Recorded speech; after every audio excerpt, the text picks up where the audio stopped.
നമ്മളങ്ങനെ ബാലിക് എഗ്മെക് എന്ന് പറഞ്ഞൊരു ഫുഡ് കഴിക്കാൻ വന്നേക്കുവാണ്. ബാലിക് എഗ്മെക് എന്ന് വെച്ചാൽ നമ്മുടെ അയല. ഈ അയലേനെ നമുക്കവർ സാൻഡ്വിച്ച് ആക്കി തരും.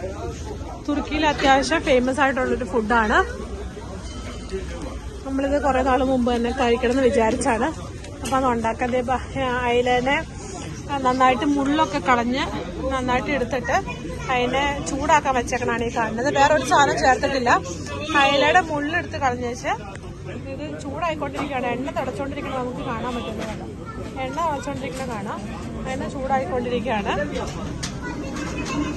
സാൻഡ്വിച്ച് ആക്കാൻ പോവാണ്.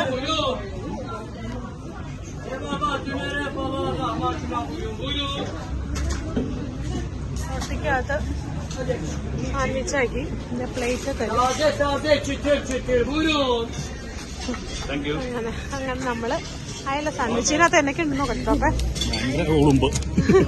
ഉളുമ്പോണം ഉണ്ട് നന്നായിട്ട്. അയലയുണ്ട്, ക്യാബേജ് ഉണ്ട്, ഇതൊക്കെയുണ്ട്. നമ്മള് കഴിച്ചു നോക്കണം. അതിനുള്ള ഇവിടെ ഭയങ്കരമായിട്ട് മോരും വെള്ളം ഭയങ്കര ഫേമസ് ആണ് അയല എന്ന് പറഞ്ഞാൽ. അപ്പൊ നമ്മളിത് കഴിച്ചു കൊടുക്കുകയാണ്. എന്താണ് ഫസ്റ്റ് ട്രൈ? ബാലിക് എഗ്മെക്. ബാലിക് എഗ്മെക് 19 റിയാൽ, 190 ലിറ. കഴിച്ചില്ല. അയലയിലേക്ക് വന്നിട്ടില്ല. അയലയിലേക്ക് വന്നിട്ട് പറ. അതിനകത്ത് തൊലിയൊക്കെ അങ്ങനെ തന്നെ ഉണ്ടോ? അയല അയല അയല എങ്ങനെ ഉണ്ടെന്ന് പറ. അത് എത്ര പോരാ. അപ്പൻ നല്ലതെന്ന് പറയും. ഇത് അത്ര ഇഷ്ടപ്പെട്ടില്ല അപ്പന്. എങ്ങനെയുണ്ട് അപ്പ? അപ്പൊ നമ്മള് ബാലിക് എഗ്മെക് ട്രൈ ചെയ്തു. വലിയ ഗുമ്മൊന്നും ഇല്ല കേട്ടോ. 19 റിയാൽ കൊടുക്കാൻ പാകത്തിനൊന്നുമില്ല. നാട്ടില് 300 രൂപ കൊടുക്കാനുണ്ടോ? 300 മുകളിൽ കൊടുക്കാനില്ലാന്നാണ് പറഞ്ഞത്. അപ്പൊ നമ്മള് വെറുതെ ഒന്ന് കഴിച്ചു എന്നുള്ളൂ. ഇത് അയല സാൻഡ്വിച്ച്.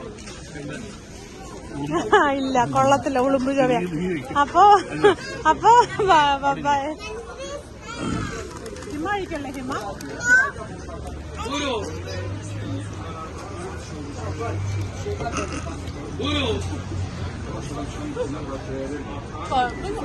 ഞാൻ പറയാം. നമ്മള് ഫിഷിന്റെ എഗ്ഗ് കഴിക്കില്ലേ, പച്ചക്കറി. ഇതാണ് അയറ. ഉളുമ്പ് നല്ല ഉളുമ്പുണ്ടോ? അവര് ഫ്രഷ് ആയിട്ട് അപ്പൊ തന്നെ ഉണ്ടാക്കുമല്ലോ, ഉണ്ടാക്കി വെച്ചേക്കുമല്ലേ? ഏറ്റവും നല്ല വഴി സവാള വയ്ക്കാം.